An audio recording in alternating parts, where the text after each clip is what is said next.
하나님의 말씀 봉독합니다. 하나님의 말씀은 출애굽기 23장 14절에서부터 17절까지 말씀입니다. 너는 매년 3번 내게 절기를 지킬지니라.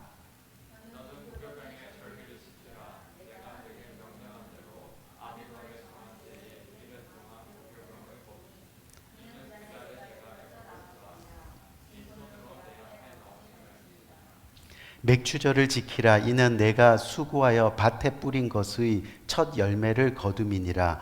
수장절을 지키라. 이는 내가 수고하여 이룬 것을 연말에 밭에서부터 거두어 저장함이니라.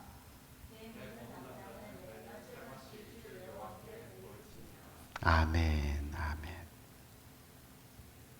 오늘 감사를 아는 신앙이라는 제목 가지고 함께 은혜 나누는 복된 시간을 가진 예정인데, 오늘이 벌써 11월의 감사 두 번째 시간입니다. 제가 지난 시간에도 말씀드렸지만 바라기는 우리 모두가 오늘 예배 가운데 진정한 감사가 회복되는 그런 기적의 역사가 일어나기를 주님의 이름으로 간절히 축원드립니다. 왜냐하면 감사가 회복되어야지만요, 지금까지 지내온 2024년의 시간이 무의미하지 않기 때문입니다. 그리고 감사가 회복될 때 앞으로 다가올 성탄의 기쁨을 진정으로 누릴 수 있게 되는 거지요. 그리고 더 나아가서는 2025년 그 새해를 이 복된 마음으로 그리고 소망으로 새 출발의 시간을 맞이할 수 있게 되는 겁니다. 그래서 다시 한번 바라기는 우리 모두의 마음에 오늘 이 시간 받을 은혜를 간구하고 또 받을 은혜로 말미암아 진정으로 하나님 감사합니다, 이 고백이 이루어지는 복된 이 시간이 되기를 간절히 바랍니다. 우리가 잘 아는 선민 하면 뭐죠? 바로 하나님이 택하신 민족인 유대인들을 이야기합니다. 근데 하나님이 택하신 이 민족 유대인들은요, 여러분도 아시다시피 사실 세계 인구의 0.2%밖에 되지 않습니다. 하지만 세계 억만장자의 30% 이상이 바로 유대인입니다. 유대 민족이 바로 세계의 부를 30% 이상을 가지고 있습니다. 그리고 역대 노벨상 수상자 중에 40% 이상이 바로 유대인입니다. 근데 유대인들이 이렇게 훌륭하게 자랄 수 있는 비결 중에 하나가 바로 유대인들의 가정교육에 있다는 것을 우리는 기억해야 합니다. 어릴 때부터 유대인들의 어머니들은요, 자녀들에게 항상 교육하는 내용이 3가지가 있다고 하는데, 그 첫 번째가 바로 모든 일에 감사하라 라고 그렇게 어린 시절부터 교육한다고 합니다. 작은 일이나 큰 일이나 또 슬픈 일이나 기쁜 일이나 어떤 상황에서도 감사하는 사람이 되라 라고 그렇게 이야기하는 거죠. 상황에 따라서 감사하는 것이 아니라 감사하는 사람이 되면 어떤 상황에도 감사할 수 있다. 그래서 감사하는 사람이 되라 라고 그렇게 가르치고 있다는 겁니다. 그리고 두 번째 교육이 뭐냐면 원망하는 사람하고는 놀지 말라라고 그렇게 어린 시절부터 가르친다고 합니다. 주변의 친구든 누구든 만날 때 뭐 어쩌고 저쩌고 하면서 원망하거나 또 어쩌고 저쩌고 하면서 부정적으로 이야기하는 사람이 있으면 그 사람과 멀리 하라고 그렇게 가르친다고 합니다. 왜요? 이 부정적인 사람과 만나면 그 부정적인 것이 전염되어서 나도 망하고 너도 망한다는 겁니다. 그래서 유대인들은 친구나 동료들에 대해서 부정적으로 말하지 않습니다. 왜냐하면 그렇게 되면 자신이 친구를 잃어버리기 때문이라는 거죠. 세 번째, 어머니들의 가정교육은 이렇습니다. 둘째와 반대로 감사하는 사람과 친하게 지내라 라고 그렇게 이야기합니다. 맨 처음 가르칠 때 뭐라 그랬어요? 모든 일에 감사하라. 마지막에는 그렇게 감사하는 사람들과 친하게 지내라 라고 그렇게 가르친다고 합니다. 이 3마디로 훌륭한 자녀들을 양육한다는 거죠. 우리 사랑하는 성도님, 중요한 것은 감사입니다. 지금까지 살아보니까 감사하는 사람들과 있으면 정말 행복합니다. 반면에 부정적인 이야기를 하는 사람들과 있으면 왠지 불편합니다. 제가 종종 우리 성도님들께 지금까지 교회를 세워가는 여러분 정말 감사합니다 라고 이렇게 표현할 때가 많습니다. 우리 집사님들 감사합니다. 우리 성도님들 감사합니다. 그런데 이 말에는요, 여러분들이 지금까지 하나님을 잘 믿어주셔서 감사하다는 뜻이 담겨져 있는 겁니다. 또 그렇게 여러분들이 믿음 안에서 감사의 사람이 되어가는 모습 때문에 제가 감사하다라고 그렇게 인사를 드리는 거죠. 일본에 우찌무라 간조라는 복음주의 목사님이 계십니다. 아마 여러분들이 많이 들어본 이름일 겁니다. 근데 이 목사님의 책인 일일 인생이라는 책에 이런 내용이 나옵니다. 인간에는 3가지 저주가 있는데 그것은 질병도 아니고 실패도 아니고 배신당하는 것도 아니고 인간의 저주 그 첫 번째가 바로 하나님이 믿어지지 않는 것이 가장 큰 저주라고 말하고 있습니다. 아무리 믿어보려고 해도 믿어지지가 않습니다. 그것을 버림받은 심령이라고 표현합니다. 그런데 사실 버림받은 심령은 스스로 믿으려는 어떠한 노력도 하지 않는 상태입니다. 믿으려 하다가도 이내 포기하고 주저앉습니다. 그것이 인간의 첫 번째 저주라고 그렇게 설명하고 있는 거죠. 두 번째는 성경을 읽고 성경 공부를 하고 해서 성경에 대해 많이 안다고는 하는데 하나님의 말씀이 들리지 않는 것이 저주라고 설명하고 있습니다. 사실 우리가 성경을 읽으면요, 성경을 읽는 중에 하나님의 음성이 말씀 가운데 하나라도 들려와야 합니다. 또 우리가 예배할 때 설교를 듣는 중에도 성령님의 음성이 하나라도 우리 마음에 들어와서 찔림이 있어야 합니다. 그런데 안 들리는 겁니다. 아무런 찔림이 없습니다. 사실 그런 사람들도 결국은 스스로 믿으려 하지 않는 겁니다. 말씀대로 살려는 노력이 없는 겁니다. 그것이 저주라고 이야기하고 있습니다. 세 번째는 뭡니까? 이 저주받은 사람은요, 바로 감사하는 마음이 없는 사람이라고 이야기합니다. 감사하는 마음이 생기지 않습니다. 생각하는 것이라고는 늘 원망과 불평뿐입니다. 우리가 빌립보서 1장 4절 말씀을 보면 내가 너희를 생각할 때마다 감사하고 기도할 때마다 기쁨으로 간구한다 라고 사도 바울은 고백하고 있죠. 여러분도 다 아시다시피 빌립보서에 나오는 사도 바울은요, 그 당시 로마 감옥에 갇혀 있었습니다. 근데 감옥 안에 있는 사람이 감옥 밖에 있는 사람을 생각할 때마다 감사하다라고 이야기합니다. 그들을 위해서 기도할 때마다 기쁨이 차고 넘친다고 이야기하고 있습니다. 어떻게 이런 일이 있을 수 있을까? 하지만 감사는요, 철저히 깨달음에서 오는 것을 우리는 믿어야 합니다. 어떤 깨달음입니까? 바로 하나님 은혜에 대한 깨달음, 바로 예수님의 십자가 사랑에 대한 깨달음입니다. 결국 은혜 받는 만큼 감사하게 되고 사랑을 깨닫는 만큼 감사하는 겁니다. 근데 우리의 삶 가운데 감사가 없다? 결국은 은혜가 없다는 증거입니다. 사랑이 없다는 말입니다. 그러니 그것이 바로 저주라고 이야기하고 있다는 거죠. 우리가 오늘 말씀을 보면요, 하나님께서는 이스라엘이 지켜야 할 3가지 절기 예배를 말씀하고 계십니다. 성경에 나오는 절기가 뭐였죠? 바로 무교절, 맥추절, 그리고 수장절이라고 이야기합니다. 우리가 알다시피 이 무교절은요, 이스라엘이 노예에서 출애굽한 날을 기념하는 절기 예배입니다. 그리고 맥추절은 어떤 날입니까?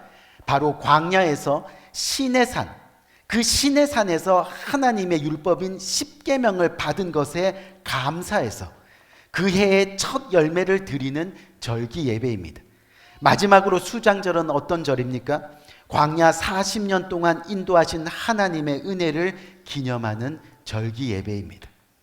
그런데 이 절기들 속에는 공통적인 의미가 하나 담겨져 있습니다. 그것이 뭐지요?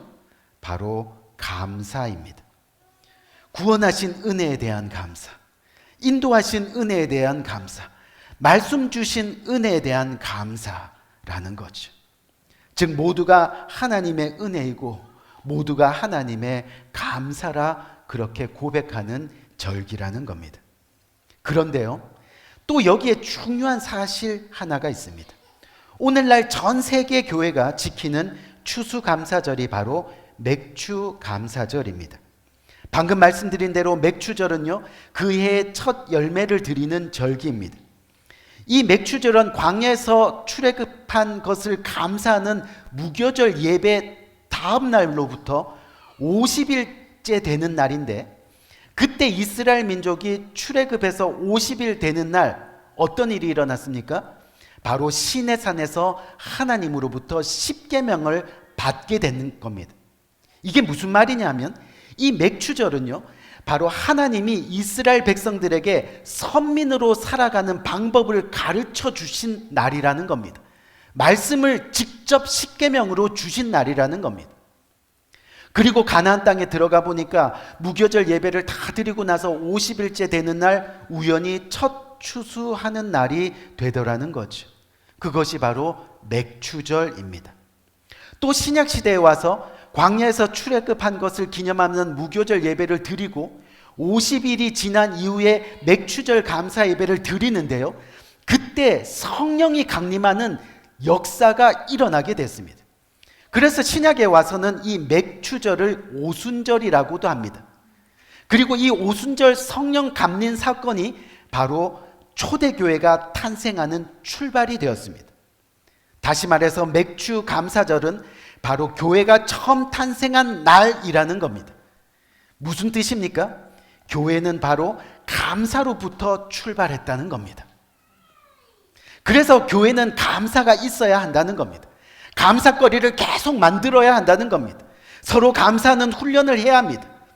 그래서 참된 교회는요, 감사가 넘치는 교회라는 겁니다. 그렇기 때문에 맥추절, 즉 오늘날 추수감사절을 지키는 것은 하나님의 백성다운 삶이 어떤 것인지에 대해서 다시금 생각하면서 하나님의 말씀을 따라 살기로 결단하는 시간입니다.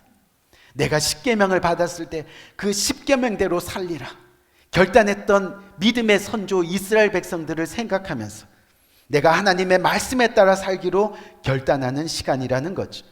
그동안 내 욕심, 내 계획, 내 생각대로 살았던 나의 삶에 반드시 변화가 일어나야 한다는 거죠. 어떻게 해요? 바로 하나님 말씀 중심의 삶으로 그렇게 변화되는 겁니다. 또 추수감사절은 성령님께서 강림하신 날이기 때문에 우리 역시 성령 충만한 사람이 되기를 결단하는 날입니다.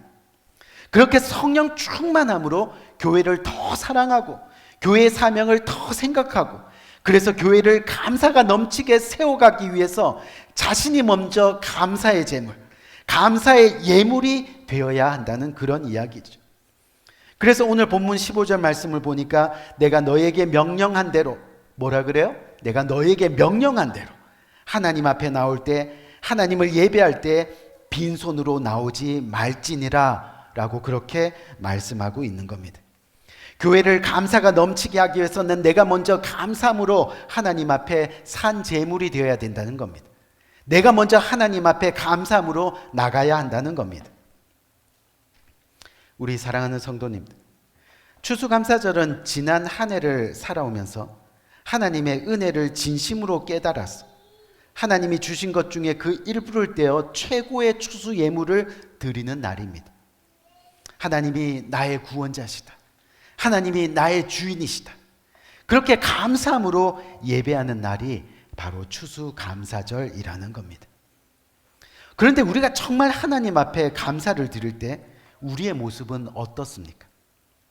어떤 분들은 억지로 드리는 분들이 있습니다. 또 어떤 분들은 억지로 하면 안 되니까 이 자기 합리화를 시키면서 아예 드리지 않습니다.